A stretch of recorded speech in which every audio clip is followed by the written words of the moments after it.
goes to that Rek'Sai and just plays out of his mind as well. Bans for the Flash Wolves, the first two are in there, Bard and Cassiopeia, and then Syndra, of course, from the Unicorns of Love, as we have come to know, and it's probably 100% banned in this tournament on the red side. Yeah, I think this time the Cassiopeia ban is just indicative of them wanting to take that Rise again. They probably felt like they could have done a whole lot of playmaking if the Rise was not against Cassiopeia, just because of the matchup. I mean, we saw just how bad it was, as Frost has mentioned. You got to look at Cassiopeia dead in the eyes, and you just get petrified. And immediately they recognize that Cassiopeia was their answer. They tried and they got foiled, so now they got to make a new one. I mean, honestly, Flash Wolves could just go back to Orianna. They played it in the first game into... All right, never mind. Sorry, my notes are backwards. They didn't do it. They played it in the last... They played in the other series. I don't know what that was, but just continue. All right. No, I would never do that without warning everybody, anybody. So Syndra and Rise to ban, so as you can say, that plan of maybe first picking that Rise is not what they can do. They're going to ban out the Tahm Kench again. Maybe that Bard ban comes in again. We'll see what the Unicorns of Love want to do and what then the Flash Wolves go to as a first pick. Somebody start talking because I have to laugh. I think the priority has to be the Ola or the Poppy or the Ashe. It's been the two picks that are really remaining here that are really important, although Karma might go through the ban. And we might see it be picked, but currently there's just so much on the pool that if you just pick whatever you're comfortable with, and most importantly what is a playmaking pick, then you will be fine. Poppy gets taken away, so Ashe is a likely pick here, although there is a possibility of Karma as well. I actually really like the fact that they take Poppy off the board. I think Flash Wolves really should have addressed that champion earlier because it's very useful for a lot of the compositions that they're running. But more important, Poppy's a very conservative top laner. Like, if you're going to try to consolidate the discrepancy between MMD and Vizicsacsi, you know, put him on something like Poppy, put him on something like Echo, something that's hard to punish. So it limits his options there and kind of opens up that if they go toe-to-toe, carry versus carry, Vizicsacsi's going to continue to abuse him. Yeah, it's not something that we see a whole lot of, but MMD, like last year when he first came out, you know, in the scene in LMS, was really kind of like a Maokai bot. Like, it was constantly something that he was spamming because he had really good teleport flanks. He would join in with the team, and it's something that's very reliable. Point and click CC, not that easy to punish because he's got that sustain in lane, but it's not really going to be, you know, the most prevalent pick these days. So that is hurting him a little bit, but it will be the Ashe, as we can see on the first pickup. And I feel like Unicorns, yeah, they're going to want to go for the Karma, so you don't get that duo. And this is just such a classic combo for the Olaf. You want to make sure that the Olaf can get in with either crazy speed ups with Sivir and Karma, or with just heavy engage. When the engage is out of the question, you go with the Karma to help him out, and this just makes that mid-game spike just so damn strong, because when Karma hits that level 9 where you can have those shields be really important in your mantra queue, the Olaf just goes full berserk. And they're empowered to do this so much so because Ashe loses a bit of her strength simply because the Tahm Kench is banned, so there's not that option available. Excuse me, gets some of her strength, so that Tahm Kench option isn't available, as well as the Jhin also being open for Veritas, so still incredibly flexible as we go through this draft. Yeah. Wow, 17 hours difference. Words are hard. I'm like still on Sydney I'm blanking time right now. Let's just take a look at the hover. I'm right there with you. So, Ashe, you want to combo this with, most likely what we're going to see is going to be a Zyra again from the Flash, although the Lee Sin gets locked in, which is a really nice change of pace. I'm glad that they moved away from the Nidalee. It clearly was not working. So Ashe, Zyra, very heavy utility. You have the Lee Sin, so there's a ton of playmaking potential in this bottom lane, especially at level 6, considering that the AD coming out from the Unicorns will most likely be either an Ezreal or the Jhin. So this ability at 6 should be something that the Wolves can utilize, similar to how they played game 1 in the sense of pushing down the bottom turret very quickly. I feel like it almost forces the Ezreal in a sense, just because it is such a scary lane, but also there's the benefit that Ashe, Lee Sin, and Zyra are all fairly squishy compared to their tank counterparts, which means you're going to get a lot more out of Ezreal's damage. The Ezreal does so well against Lee Sin into the late game. He's so difficult for Lee Sin to actually jump on and kick back into the team because you have the Arcane Shift, you have Flash, that extra mobility that not a whole lot of AD carries get. So I'm really excited to see if they do this. Unfortunately, it is a little bit risky to put the pick like Ezreal into a new AD carry. It is, but in the previous game we also mentioned that the squishiness of the Flash Wolves composition in the end cost them, because they will be able to be 100 to 0'd a lot of times, and they didn't really have a full tank with the Gnar only half of the time. So I hope they don't make the same mistake in that and find a kind of a different addition for the top lane to roll it out. Well, I think that they don't really have many options anymore for a tank in the top side because of the Poppy being targeted. The Echo is always available as something, but just that 2-man unit that you need to go into the jungle and ward is just not going to be there. So it's really going to come down to to how well can Karsa snowball. And we haven't seen him be very effective with his flash because he has been playing so much in Italy. So if he's really on top of the game on Lee Sin, he should be able to use that on cooldown and get some plays going. Yeah, I mean, we saw that in the second game against Longju when they were able to, close out with the 2-0. So they did pick up the Lee Sin. Shocked. You look a little shocked. No, you were right. The Prophet right here.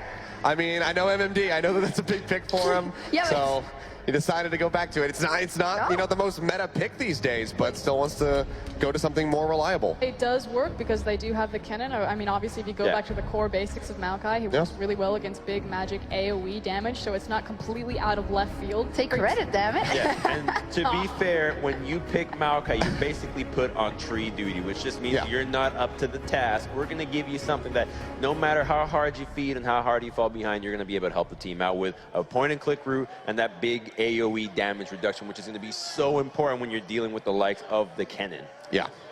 And now Exile is telling Hylissang to hover the Yasuo, which is, of course, Exile's one trick when he came into the LCS with and then expanded his pool. But it doesn't seem like they are willing to take that risk, even though the crowd is really yelling to lock it in. But it seems like they will be going for Victor. That would be suicide to take Yasuo into what is Maokai and Lee Sin. But luckily, the Victor gets locked in, and we've seen them be very effective with this composition against TSM with the heavy AoE from the cannon and the control mage into the mid lane. They can engage very well, considering the amount of speed they have with Karma.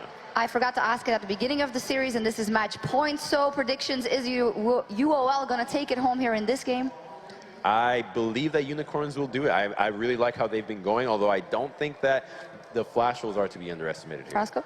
I'm really concerned that Flash Wolves changed Maple over into Orianna and also picked up the Ashe. I'm actually going to give it to Flash Wolves here because I think they got the right tools for success. It's a good comp.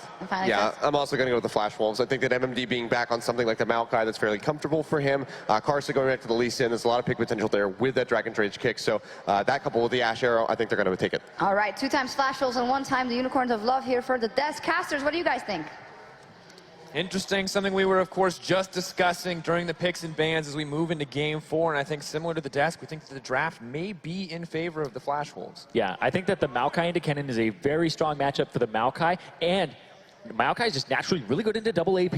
He just ends up having with so much HP and so much sustain, and then there's casting so many spells, so he'll be able to actually survive in a lot of these skirmishes and fights. Yeah, assuming the Maokai gets out of laning phase, gets something like a Spirit Visage, Locket's completed somewhere else, not going to take damage from the duo, the AP magic damage duo, Karma as well with the poke. So I feel like they're kind of priced in to answer a lot of what is being posed by the Unicorns of Love. And Unicorns have changed some of those comfort picks, moving away from the Rek'Sai, going for some different things. And it feels like Flash Wolves, they're in a really good spot. Yeah. Absolutely, of course. We are now getting into Game 4 here, and the pressure has mounted for Flash Wolves. A very confident Game 1 win as they moved into the late game. But at the end of the day, not going to matter much if they get taken down games 2, 3, and 4. So the pressure is on. Everything on the line for Flash Wolves, Unicorns of Love, looking to close it out here. Oh, boy. Everybody's running straight towards that bottom bush. Here come all the pings. Oh. Deathmatch time, boys. Deathmatch. Deathmatch. Throw down the money. Let's see what happens. There's a time for League of Legends, and there's a time for PvP level 1. All right, let's go. Fight time. How many people? Buttons! Everyone's hitting buttons, but Lee Sin is going to grab the kill. It's a bloodbath. Karsa in trouble. Unicorns of Love have to be careful. They're down a man, but the Olaf axes are coming out. The heal has been used. Veritas on the way in. A lot of damage, but no kills. Veritas might fall down here. Have to be careful. Maokai point click the CC. He's going to drop. The trade's back. 2 for 1 in the favor of Flash Wolves. The action keeps happening. Exile needs to move out. 3 for 1. Flash Wolves making a statement. Chaos style. That's how I would describe the first minute of this game. I thought that was good for Unicorns of Love. No, the Chaos style backfires all the time. That's the point. Well, now back to our regularly scheduled early game. So Flash Wolves, some people on the desk are pretty much already celebrating their predictions. I guess we'll watch it again. Well, this is what happens when 10 people get within 2 teamos of each other and press buttons. It's a 5-man Zyra route. You're going to come out on top after that. Amazing. But so many summer spells are burnt, so there is a lot to actually be gained on the map afterwards. So we'll see who ends up getting ganked first, but this is just absolutely hectic. Veritas has a Q on him. W comes in from the Maokai. Then they just trade back again. And Exile, a little too far forward, probably should have backed up ahead of time. And just answering your point, when we actually come back to live, you'll see Lee Sin, crucially the Orianna, and Zyra all have flash available. Might actually put it to use right here. On the way, Veritas in trouble. Kick goes forward. Exhaust goes down. Karsa, is he going to overstep? Oh, no. Veritas makes it out. Snare goes down. Backs away. Well, this game's got interesting and spicy really early. That's what we like to see. Early lane phase, screw it. Fight constantly. All we need more from this game is a pause. Don't you wish that upon me, Papa Smithy? All right. Oh, no. Level 2 for Chachi, of course, does still have the range advantage. Should get early lane control, at least for now. Early kills across the board, and Flash Wolves now can control the game. They're going to be able to set the pace. Lee Sin on that first back, buying the longsword is a big difference in comfort for Clear, and already making his presence known on the bottom side. Yeah, absolutely love that he went for the level 2 gank before UOL or even level 2 themselves. That's so much pressure. They end up getting even more in terms of summoner spells out. The exhaust has to come down. So really good job there from Karsa. I was saying trading autos. Actually misses the mantra Q. Letting that tree know who's boss. Now taking a lot of return damage. Not all what he wanted in that exchange. Sword Art's still only level 1, however. I was saying has to be careful. No pots left in his inventory either, so it's going to take a long time for that health to tick back up. Move coming mid. Yeah, pushing Orianna off to the side here. His Ghost is back up, so going bottom could actually fetch him a nice kill if he is able to run down there, but he's completely telegraphed. He just walked over about 2 wards. Now they had to back off. Trying to focus in and get serious, but it's really hard after that level 1. But move, you know, letting Maple know he's there. Letting him know he has to back up. Well, right now, Vizichachi, he's trying to learn where Karsa is. Karsa's going to go over, and this will put him in a really good spot to actually come around Vizichachi, who does still have his flash, though. Yeah, one of 2 that actually kept their flashes up from the start of the game. 2 of 9. That lets you know how much craziness there was at the start. Looking for something here. Chachi, that's a lot of damage. Maokai may be able to fall, but they're so tempted. Take it. Body's telling him no. Move now making his way into the mid lane, but Maple's on the top side. Ghost being Everyone burned. ghosts. Maple's Everybody's flash as well. fast. Inside, moving forward. Gravity field. A little bit of damage. Axe. Nope. Well, that was the first time I've seen 3 ghost uses in succession. And usually somebody pulls off, or like, oh, we'll never catch him. Okay. This is like the most Whoa. ghosts we've seen in a single game of League of Legends in 5 I just love the years. bloodlust here. This is an elimination game, we have to remember. It's the potential final match of all of IEM Oakland. Well, after you get behind like that from Unicorns of Love, you have to start making moves just like that. You have to try and get those kills back early on, or else, well, they'll start mounting more of a lead for themselves on the Flash Wolves side, because the Flash Wolves, they definitely know how to close a game out, and Moby Boots have already come out for Karsa, and he's looking to actually just keep punishing these lanes. He's looking to be aggressive himself. Because he can get the Moby Boots so early, he's going to be entering lanes at immense speed against guaranteed no flash. They have the exact time, but they know there's about 25, 30 seconds left before those initial flashes come back. And that's potentially another bit of snowballing from Lee Sin. When we look at the CC and setup presence across the lane, Maple may not have some immediately available, but the Zyra on the bottom side, the Maokai on the top, Maokai especially, the point and click ability to set up those ganks. You can see Chachi already playing on the back foot. Yes, though, he does have that massive CS lead. Absolutely, and that's the big thing, though, is Kennen bullies Maokai early, but Maokai, once he starts getting some magic resistance, can actually solo kill Kennen if he misplays it. Can't really be killed by him too easily, and has way better gank assistance with the point and click. Probably going to have to be a modified build here from Vizichachi. I'm thinking something like Protobelt into Void Staff. You don't have the luxury of going for anything else. You need the Protobelt to guarantee the engage, but the Void Staff between magic resist from the Orianna shield, the stacking that's going to come through from the Maokai, and Karsa, we already saw him itemize second item more Malmortius at one of the earlier games of Lee Sin. Probably going to see him do the same thing here. Blue buff donated over to Maple will make that mid lane that much easier. Exile, of course, with a small XP advantage as he pushes in this massive wave. Maple shouldn't struggle to clear it out, however. Early aggression seemingly tempered for now. Decent lead for Flash Wolves in the end, about 600 gold, but well, they have control of the bottom lane, and it looks to be set up for mid lane control as well. Not able to transition it quite yet. You can reset a bit. Finally, those flashes from the level 1 are back. So we should all go to bot and do it one more time. That's right. That'd be an interesting scenario. That would be amazing. I mean, we often do see 5v5. Hillsang, rinse and repeat. Hillsang walking away slowly. Flash is out. Has to respect the potential for the Ashe chain slow there. And Double Red and Sword Art very much in control. I feel like Double Red could have just flashed, and another auto or two there with the slows would have been enough to take him down. Maybe he wasn't confident of the ranges. With Ashe's 600 range, I feel like he would have been in a good spot to pick up the kill, but not to be this time. Yeah, you have to learn your ranges and also the damage potential you have on these champions. And Double Red, not somebody who's been playing AD carry for a very long time, so it may be a little bit unnatural to him to actually understand how much he's able to do and how much he's capable of. Instead, play it slow, get the flash. You know that you're going to hit level 6 and get an arrow. Might be an easy target. Definitely a solid spot to be. Double Red backing to pick up the BF sword. 4 chain long swords coming in for Veritas. So Ashe definitely with a nice lead in this lane. The normally comfortable back timings for Jin not a factor in that early laning phase. Oh, this is 4 people around Exile. He's dead. He's dead. Moving in, MMD is here for the setup. Exile gonna get locked down. Exile gonna get knocked out. Yet another kill for the Flash Wolves here. Now, finally, a 1K gold lead in their favor. There's no control around the top side river. Allowed the Maokai to walk in, but he was the least of the problems coming. No safe way to get out there for Exile. Didn't use his flash, so we'll have that for a future gank. Does allow more kill credit, 100% kill participation, and 2 kills crucially for the Orianna. Orianna getting a little aggressive here onto Hillsang. Hillsang potentially overstaying his welcome in that mid lane. Chachi going in on MMD. Gotta watch the damage. Maokai mitigating so much of that.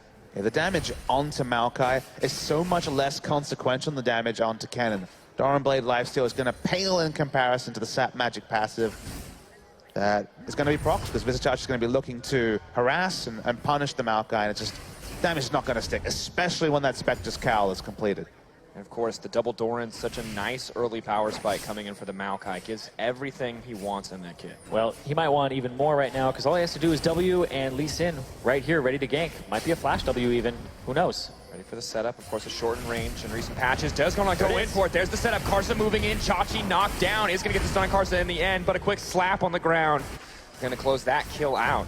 Looks academic. There was a little mini stun there, stopped the Kennen from ulting early. I think he still would have fallen down, maybe trading another flash, but actually got double flash, so I think he was going to fall one way or the other. It was in the mid. Oh, Maple getting aggressive on Exile, but they're trading cooldowns back and forth, alt for alt. Exile running forward, trying to get the gravity field onto Maple. Still comes out with a slight edge. Yeah, a lot of damage coming into this top lane, though, and this could be a real issue. Teleport coming through. Yeah, forcing the TP out of Visachach. Already burned the flash onto Maokai, but trading it back for another summoner spell in the end. And Maple unrelenting in the aggression, but meanwhile, Unicorns of Love will get something back. I don't know if they knew exactly where a move was, because I would expect you to stay around and try to kill this guy. No! Rinse and repeat. Surprise in the brush. Unicorns of Love have not learned from their early mistakes, and Flash Wolves just keep the kills. That was definitely bad luck. Yeah. Visachach, he threw the Shuriken, had the idea, missed both players. Nice positioning in what was clearly a very spacious brush, and picks up a second kill. The biggest thing to tilt a top laner is you kill him with somebody who has a point and click. He TPs back to the turret while the 2 people are killing it, and then they just do it again. Exile going to sidestep the arrow there. Maple going to have to walk away, but that's first brick going in the favor of Flash Wolves, and we may be poised to go to a game 5 here, because that is a 3K gold lead at 10 minutes. And the advantage they're getting, crucially, as you just said, Sifa, are giving them gold. Maple? They're getting gold versus something like the Inferno Drake. 8% more of not much is not relevant to much later in the game. And it's Flash Wolves keeping up the tempo, getting the gold lead and the push lead in multiple lanes. And you kind of said it, Zyrene, you don't often think about kill pressure from a Maokai, but we are going to start getting close to that position just because the trades are so much more sustained on the side of the Maokai. Yeah, also his Q does a ton of damage in Kennen. You build a little bit of HP, but in terms of how much you actually have in terms of base stats and in terms of resistances you're going to be building, the Maokai actually does a fair bit amount of damage to you. If you can get multiple Qs off in rotation and enough CDR, you're definitely going down as the Kennen. It's just one of those things that aren't noticed when it's Maokai versus Renekton, when it's Maokai versus other tanks, when it's just everyone has their own sustains and shields, when it's Kennen who only has, you know, the on-hit lifesteal, 3 health on auto, it is so much more apparent just because over time, again, it's chip damage. Basically, every time the W comes out, every rotation, you're taking 300 health off the Kennen, it adds up. Flash Wolves setting up once again in the mid lane. 4 members here. Karsa maybe looking for the gank. Exile backing off until he sniffs this one out. Raptor still being taken away. Exile now forced onto the back foot. Yeah, about to find out where Karsa is, though. Oh, moving in on a move. will back off in the end. Doesn't need to take the 1v1 against the Olaf Exile. Positioning himself as best he can to clear out the waves, but has to be careful, has to pay respect, and the team is here to back him up. Unless they can find a way to baby themselves through the laning phase, pick up gold, and look for team fights. You have to light things for the Flash Wolves, and we already identified that MMD will negate a lot of the power from Unicorns of Love's double AP comp anyway, so having an early lead with the projected team fight advantage as well sets us up for potentially a best of one to decide IEM Oakland. Could all come down to a final game indeed. Of course, the Flash Wolves gold lead maintaining now around 3,000, about 1,000 of that in the pocket of Lee Sin, the completed Warrior Enchantment, the Moby boots that you mentioned earlier, Papa Smithy, constantly threatening for these aggressive dives. Have the power to do so now. Lee Sin definitely in his prime, level 9, max rank on that Q. Dish out a ton of damage. Just able to pick up their own blue buffs, so the objectives aren't being pushed to the greatest degree by Flash Wolves, but if they can get anything specifically on Exile, take this out of turret. Here we go. In goes Karsa. Move is here as well. Karsa kicking him out, looking for the taxi. Exile going to provide it. Maokai on the way in. Move sees the enemy though, and gonna have to back off here. The move actually altered for damage mostly. Of course, you get that damage boost if you lose the resist, but Solar Maokai had to drop off. Under tower, taking shots. 3, 4 is going to get stunned up. Under tower does so much damage. Flash heal to make it out. Running for his life. Zyra on the way in. Now repeat on the mid lane gank. MMD tanks damage so easily, and Maple on a killing spree. Just can't afford to make what looked like a really poor mistake from Veritas. The arrow was perfectly timed. Would have almost died without the hero. No way, Veritas. Get out. Misses the Q. Oh, makes it to safety. Hylissang trying to get the disengage, but he is now set to fall. The knockup comes in. Karsa lining that Q up, and he's on a killing spree as well. The jungle mid making the plays here for Flash Wolves. And that's the type of synergy we talk about when we talk about the Flash Wolves. Karsa plus Maple, they're the ones who make those plays, but also across the map, they're just getting so much off of that. Yeah, this is a slaughter. This is the first truly one-sided game we've had all series. Looks like the Flash Wolves are going to be playing themselves into form at precisely the right moment. I just don't see how Unicorns of Love can come back from here. You got to feel for Vizicachi. He sees the Maokai walking forward. He knows it means his death. Ooh, Protobound out though. Wow, that was a situation where you think he's absolutely a goner. I mean, very rarely does Protobelt the make or break in those situations, but literally everything. Now Karsa looking to rinse and repeat. Veritas caught out. Not quite sure what the positioning was there, but another pick for Flash Wolves and a 6K gold lead now. Yeah, it's the point in the game where you're looking around the map and your outer turrets are already down. It's so soon in the game and you're just completely being taken advantage of there. You don't have enough in terms of wards to actually place down and enough in terms of duration. But it's not all just academic. You know, you can say, yep, it makes sense, but we should commend specifically Flash Wolves for profiting on the return ganks. The first ganks have been good, or they've made mistakes and they profited from those, but it's coming back to buy, it's coming back to top lane. It's pathing and using just the knowledge that you have over your opponent that's really allowed what should have been maybe a small lead to grow into what is more of a blowout lead. Absolutely. I love how Karsa's been playing this because he's just being really mean. He's making sure that they have no wiggle room. If you get somebody's flash, make sure they have to be underneath their turret or you punish them for it. If you get the TP from the Kennen and Vizicachi misplays, you kill him once, then you have to kill him again immediately afterwards. It's just try to tilt him. Do whatever it takes, and Karsa's been honestly doing what would tilt almost any player. Almost overwhelming how much pressure the Lee Sin has been putting down. Every single, both top and bottom side, the chain ganks coming in, making sure that no one is farming comfortably, that no one feels safe in their lanes. And this is one of those games where you get that issue where you think about as, oh, you know, no, he's gone, he's gone. Kill Veritas again. You get to that position where it's like, okay, what does it look like where Unicorns of Love win this game? And how does that even happen with how big the lead here is with Flash Wolves? It's a sort of game where you look at the comps and you're like, this game is going to hit a tipping point eventually, even if there's snowball from the Unicorns of Love, where the Maokai specifically is going to answer what Unicorns of Love, the question that they're posing. But with such a big snowball lead on the team that outscales, we're going to have to see the game extended crazily or a series, and I'm talking about 3 to 4 team fight mistakes. Once again, Protobelt tries to save him, but at the end of the day, the Twisted Maelstrom going to make that a relatively easy pickup. Yeah, he used his Lightning Rush at the same time that MMD actually rooted him, so the entire speed boost duration from Kennen's E ended up just eating the root, and that's it. And then afterwards, he's slowed from the queue, so there's no way he's getting out of that. Ask and you shall receive. Hey, everything we needed. You know it's a bad sign when Veritas' best option is to zombie push down the lane where he's died, what, 4 times in the last 10 minutes? There's nothing else he can do. There's no vision anywhere else either. That's literally his best option, is to chill and probably die again. He's been dying so much and having really awful back timings. Sure, he's got about the same CS as Double Red, but if you look at his item build, he has the Caulfield's Warhammer, he has the Serrated Dirk. You just need the gold to actually combine and get the Yomus. Well, he has 2 longswords as well in his inventory. But Cyrene, he's got the swiftness boost to get to lane faster. I mean, standard on Jin, but not usually for that reason. But yeah, absolutely. Yeah, he doesn't have the, he's never actually died, I'll say, with 1,000 gold to the point that he can actually complete the Ghost Blade. And that's been a problem here because he backs and he's like, okay, what can I buy? I guess I'll get another longsword. I'll eventually use it. So he's actually delaying his power spike even more. This is definitely the sort of game where you have to laugh, otherwise you'll cry. If you're a Unicorns of Love fan, this is some pretty disgusting stuff on their side. There's just really nothing to show for them from this game.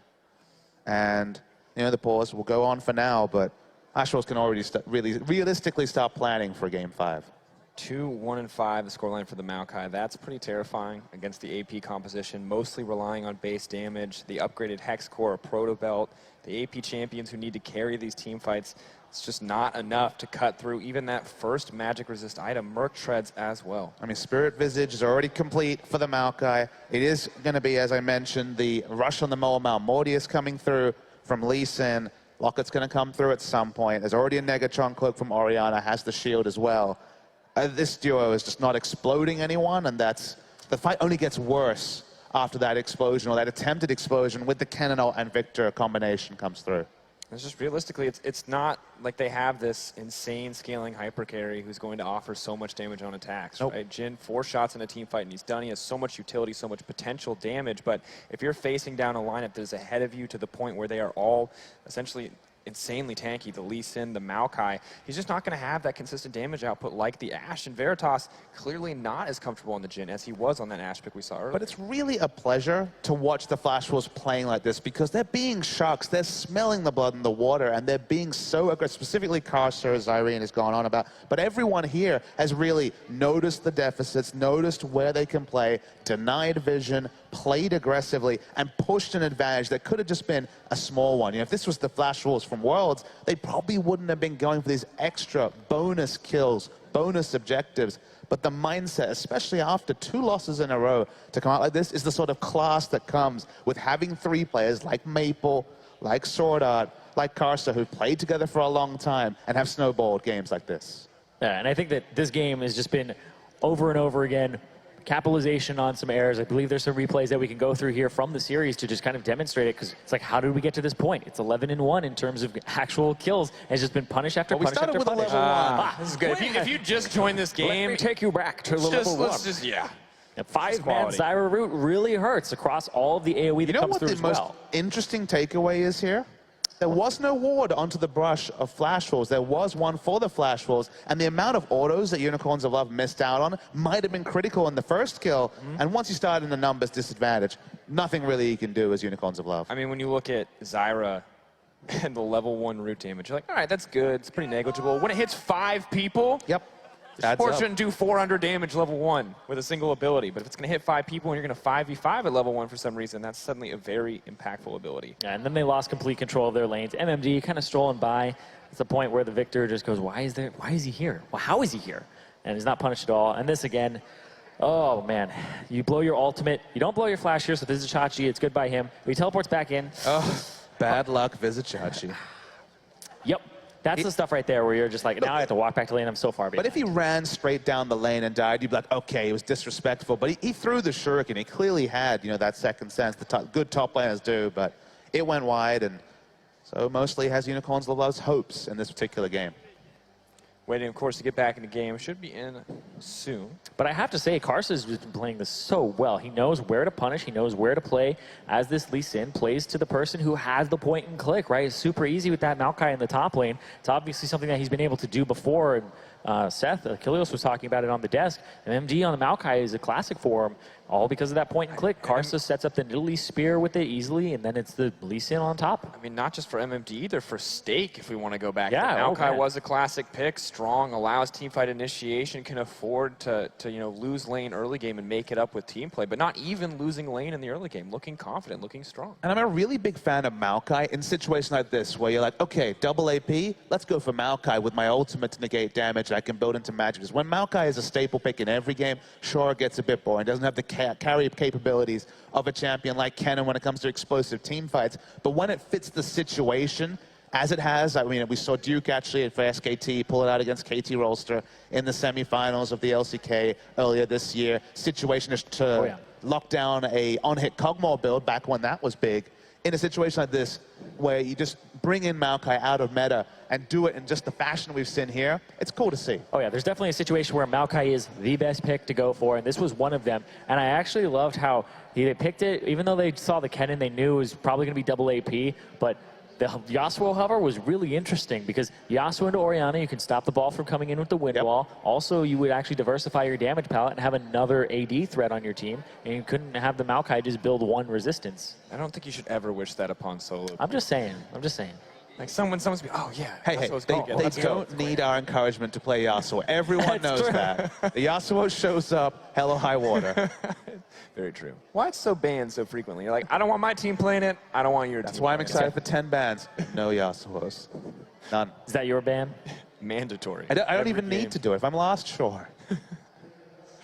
Well, no Yasuo this game. Maybe it shows up next game. I imagine we will see a little bit more diversity in terms of It's a fair question, though, he brings up. Let's assume it's 10 bans, and we're just going for, not strategic bans, it's solo queue. What's your must ban? You must have one champion that just bugs you. Sorry, you want to start? All right. Well, that one's hard. I ban Lucian all the time as a You're a Lucian banner. Why Lucian? Okay, because chances are, when you play support, as I frequently do, fast queue times, your 80 carry, not always good. Lucian, bodies bad 80 carries. Okay. Single-handedly a snowball 80 carry. Yeah, I pretty much ban exclusively for my lane. Okay. And Yasuo and Zed, but, you know. What about you, Zyrene? You must have one. Right now, it's Syndra. Okay, that's fair. That or Vayne. Let's assume this is the future where, you know, Syndra's toned down a little bit. That has to happen at some point, I'd imagine. Yeah. No, so everyone else is getting toned up, Papa Smith. Yeah. Oh, yeah. All power all the time. I love it. Everyone's OP. What about you? I mean, I've already said it's the Yasuo. It's the Yasuo still? Okay. Hey, let's assume Yasuo is somehow trivialized. Riven's the next one. I'm really happy there's no Rivens. No one dares to pick Riven right now. If you have to push a lot of buttons, Papa Smithy does not want to see you. It's Courage of the Colossus Riven right now, man. I know. I just don't play top lane a lot. And then when Riven has 3 kills, I'm like, this is going to spill over to my lane, isn't it? But that's the thing is you should let them play Riven because Riven players are usually the biggest tilters in the world. Yasuo is up there too. Yeah. Master Yi, Riven. Let's be real. All the Riven players changed to Yasuo at some point. Yeah, maybe they've dabbled a little bit. Not everybody, but I know that if you see a Riven, they're likely just camp this lane. As a jungler, I always visit the Riven lane. If they're on my team or against my team. Shut them down. Matter. Mental warfare. They will tilt. Shut them down, help them out, make sure they don't leave your game, you know. And look, we obviously talking jest about tilt. You look at the side of Unicorns of Love, this game's not abandon worthy, but you're really, really far behind. So the question here becomes, what do you do from here? Do you just go ultra defensive? You know, basically, if I can't see everyone, I'm just going to stay under my turret and just bleed out anyway and let the gold lead accrue? Or do you throw yourselves at unlikely engage? You do have CC, you do have initiation, and try to make something happen and accelerate the pace of the game either towards parity or just towards what is looking like an inevitable demise? For me, it would be the second one. I think you keep throwing yourself out there. I feel like you just want to keep trying to get those picks, and if you can actually put Flash Wolves in a disarray, maybe pick up a Baron, try to get some really good timings on that, then that's how you win the game. I don't think you win the game by sitting on your hands. They get a Baron, you know, they get turrets, they keep getting CS. And if you lose the game, you lose it faster if you do it the way that I was talking about, where you keep trying to make plays. If you lose it faster, you get into game 5 faster, you're less tired, you haven't put as much into the game, you haven't been playing from behind for 40 minutes, which is very demoralizing. So I think getting out of the game as fast as possible, or whether you win or lose it, is how you would want to play it from there. I think if you have really strong team chemistry. A team like SK Telecom T1, for example, not often are they 11-1 down at 16 minutes, but we've seen them far behind in the early game. They're definitely, let's hold it out as long as possible, put down some wards, get as much as possible, and hey, 2 out of 10 times, maybe we'll win the game. Other teams, you know, that do have a bit more of a fiery temperament, it's more of a liability to pull it out because the players are already frustrated, and we have one more game to potentially decide a whole tournament, a whole lot of prize money, a whole lot of prestige, a slot in IEM Katowice after this. So I don't know enough personally about the Unicorns of Love and where they sit there. They have the settled lineup. I know a lot of people have intimated that the chemistry between the team spirit is high, and thus they can stick around. So I'm interested to see, how do you approach a situation like this that is looking close to unsalvageable? Definitely going to be a tough question. Of course, as a team, notoriously aggressive when it comes to finding early deficits, always looking for those more aggressive fights. Find those early deficits. Let's go. They found that early deficit. They found it. Yeah. All right. It's been a long day. They definitely found it the hard way in that brush level 1. If you were in a cast like this, would you want it to be aggressive and over and get into game 5 faster so you have your energy still? Or? Look, man, I'm not going to put that pressure on them, but it does. I think you made a sound argument. That's all I'll say. Oh. All right. Well, while we try to sort out these technical issues, we are going to take this chance to throw to a quick break. Don't worry, ladies and gentlemen, we will be back as fast as possible.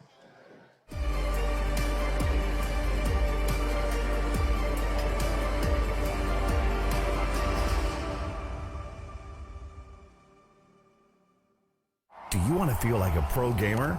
Wait no more. Greatness awaits you with Intel Extreme Masters certified PCs and notebooks. When you see unique IEM certified stickers on the outside, you will find high-grade components with Intel Core i5 and Core i7 processors inside. Every purchase includes in-game content and supports the total prize purse of Intel Extreme Masters World Championship. Feel like a pro.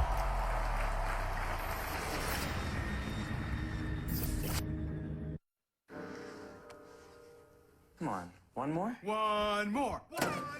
One more. Okay. Start the show! Yes! Totino's pizza rolls, also Totino's stuffed nachos.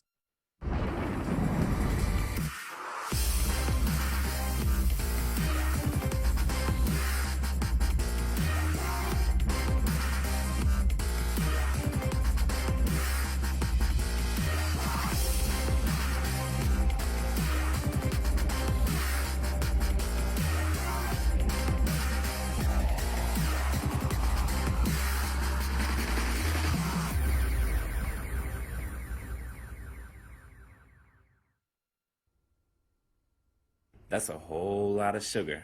Fun fact, there are about 16 packs of sugar in one 20-ounce canned drink. And then there's us.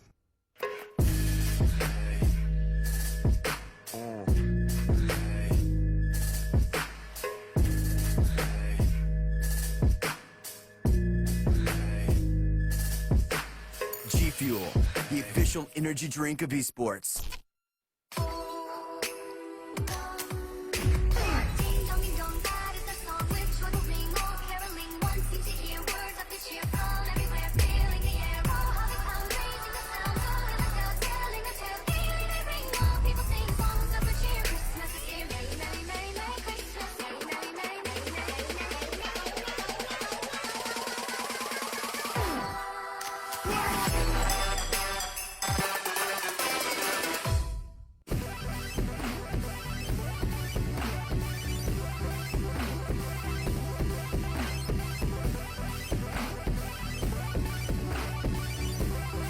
Expert service, unbeatable price. Best Buy.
And we're back in, 30 seconds short.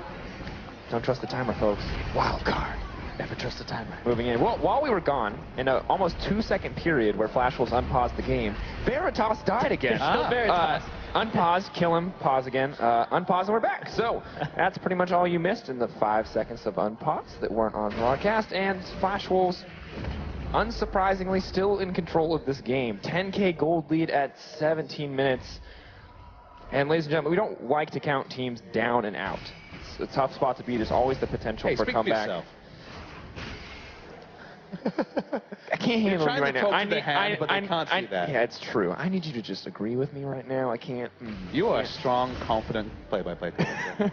I don't need no color. I already have one color. I don't need It's a replay. Wow. Oh, perfect. Who's your side color? Huh? No, I'm just kidding. Officio.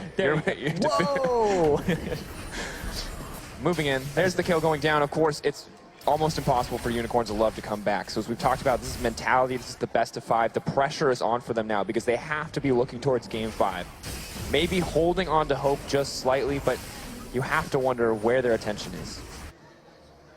Probably scattered. It takes a lot of energy to keep focus in this game, especially when you're this far behind. It is so hard to actually find the opportunity to catch somebody out when you're behind. They get so much more vision than you. They have so much more control than you, but they're going to try right here. Double red. TP on the way in from the Maokai, but he may be the only member coming into the fight. Victor on the backside. TP will be canceled, so potentially a brief respite for the Unicorns of Love as they do take down one member. And even just a single kill brings a bit of confidence back, brings a bit of wind into the sail. Suddenly you can have a positively framed comment rather than just a, I'm dead or I'm gonna die. It's good to be able to say that you're doing something positive towards the team, just because, again, there will be another game, most likely. You will need to be in that right comms mindset. Anything to help your mindset is important. Yeah, and also, it's like, they died, but you don't really have any more towers to lose on the outside. It's very hard to actually get those inhibitor towers, and you have to set up for those tier 2s really efficiently. So, they kill somebody, they don't really get anything back from it, but hold on, they're looking for more. Move is going in, arrow goes wide, ult comes in, a lot of damage down in Exile. He's set to fall now, but he brings the ult over the wall. Sword Art in trouble, Exile's gonna grab the kill, Maple's on the backside. Unicorns of Love looking for a way back. Karsa maybe too strong, the auto attack comes in from Hillisang, closes out the kill. Maokai goes over the wall, Veritas in trouble, red buff giving a little bit of damage, but it's not enough. Vizichachi, maybe looking for the 1v1 with Maple, is just gonna surge his way out. Hey, they're getting some shutdowns on Unicorns of Love side, but Flash Wolves, MMD's just he's a behemoth at this point. They threw everything at him at one point. He's not even taking any damage in these fights. He has both resistances at this point. He's level 13. He's so far ahead, the highest in the game. Still, of course, a terrifying threat to play against. Double Red now pushing into the inhibitor tower. It's only 19 minutes in. Rift Herald just now despawning as MMD steps up, and a single member of Flash Wolves cannot approach this tower alone. MMD has the potential to take out anyone, and that's going to be the inhibitor tower dropping even before the 20-minute mark. The pain continues to pile on. They've picked up a couple of kills for Pride, but it doesn't really change the texture of where the game is. About 10,000 gold lead at 20 minutes. Super, super early for that stat. Stepping forward. For the root. Hillisang gonna get popped. Exile caught out as well. Double Red does a decent amount of damage. 4-shot gonna connect, though. That's a lot. Captive audience. Going to come in, or Deadly Flourish, rather. Vizichachi gonna get taken down to the backside. Moves doing what he can. Does manage to grab the kill onto Sword Art, but that's a lot of max health damage coming in from MMD. The gravity field comes in, pulls him back. Arrow connects. Double Red is low. Veritas is gonna drop. Karsa wants to keep it rolling. Double kill coming in. The montage moment. Karsa, 8-1-5, absolutely wrecking this game from the very beginning when he got that first blood after following the Lee Sin Q. Big player for this game right here, getting the confidence back. Yeah, elegant destruction from the Lee Sin. Really nice mechanics on point, sort of thing that will play you into form in the next game. Baron spawned, and even though they don't have the most health bars, they do have a Maokai, so should be able to take this one on spawn. Yeah, happy to tank this one up, of course. Going to keep casting spells. MFG going to keep gaining health from the sap magic. Should be an easy take. Olaf, no tools to make it over that wall, but move going in nonetheless. Hillisang ready to throw in the mantra Q. Can't imagine he's going to take this one. Karsa plays patient and takes it in the end. Oh, Sword Art. Extra damage. And that's take every advantage while you can. No hope to stall out the game. Emergency Baron from UOL would have taken a very, very long time and probably would have taken them down. So regardless, getting it off the map, now being able to push forward. They already have an inhibitor naked in the mid lane. Let's see some more of these fights. And again, there's always context to consider here. Flash Wolves, multiple items up on every member. Exile made some decent moves in this fight, but it's just so grim. Off on the side as well, MMD just killing Vizicachi and moving forward. Sword Art dies. He's pretty much the only person that can get killed with ease, whereas everybody else just has so much in terms of base stats. Double red, and then Veritas. Oh, beautiful. Auto goes in, kick, and that's it. Gets down to business, picks up the kills. Well, at the end of the day, a massive lead once again in favor of Flash Wolves. As if it wasn't big enough already when it was 9K, extending now to the 14K mark. Baron Buff backing them up as they can now look to push in, break inhibitors, and potentially end the game right off the bat. Arrow going in, insult to injury. MMD hesitating for a second, waits for the team to back him up, uses the ultimate. Chachi not even going to get a chance to get in with that ultimate, killed before he can make it to double red. Maple moving forward, running for his life, and Flash Wolves now poised to take this to a game 5. Yeah, it's one of those Kennen ultimates where you're so far behind, you swear that it actually healed the enemy team instead of did damage. It just feels really bad. He almost has no items now. They're going to try to end the game at 22 minutes. 22 minutes, an insane pace coming in for Flash Wolves. Unicorns love a similar pace when they played INTZ, but this is the most dominating win. Most dominating performance we've seen today. I believe it's the most dominating performance that we've seen of the tournament so far. And, you know, we've actually seen 2 wildcard teams be played against. Unicorns of Love are actually completely decimated right now. I can't even talk because they're just going to get absolutely wrecked. And there's nothing left to say. Abilities are being cast. Players are getting knocked out. Unicorns of Love aren't able to do any damage to the opposition. Vizicachi desperate to get something there, but Flash Wolves taking their sweet time here. Not going to get greedy to close out. 1 inhibitor at a time, waiting for Unicorns of Love to make their last move of desperation before they kind of take them out of their misery. I mean, you just saw Unicorns of Love. You might wonder why Flash Wolves dissented from trying to finish the game. Vizicachi. Almost, because he used the E, he got extra resistances, so Vizicachi just barely surviving there. But wow, because the game's so early, at 22 minutes, 23 minutes, the death timers are so short that they actually had to go and take multiple inhibitors, because the respawn's going to go Maple gets popped, goes godlike, and Hope starts to die for the Unicorns of Love. Really? Starts to die? Hope is dead in this game for the Unicorns of Love, but Hope is alive for the series. Have to turn their attention forward because Flash Wolves absolutely decimated them. And the Maokai pick, the question mark for the team, helps them take control here. Chachi runs forward, though, maybe looking for a bit of a turnaround. It is simply not enough. Flash Wolves take it to a game 5 and are on track to close out the series. And to me, the biggest thing is, let's look at the faces of the Unicorns of Love as they walk off. We commented on the fact that the Flash Wolves had lost their cheery disposition after losing 2